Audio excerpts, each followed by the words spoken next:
Hey guys, how's it going? This is Mike from M&R Automotive. Today we're in a Nissan Frontier and we installed a 30-inch Pro Series light bar. I want to show you exactly how much light this light bar puts out. So these are the factory low beams. These are your factory high beams. And this is the 30-inch light bar. As you can see, the trees in the far distance are lit up versus the high beams that don't even reach the trees.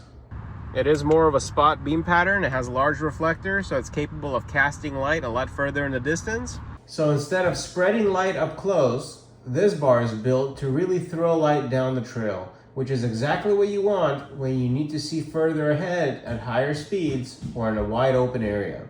Offers powerful white light and amber backglow, daytime running lights. This adds that aggressive look while also increasing visibility on the road. So once again, these are factory lows, these are factory highs, 30-inch light bar. You guys are gonna absolutely love this product, and please check out our step-by-step installation instruction video. So that way you guys can get the confidence that you need to install this product yourself.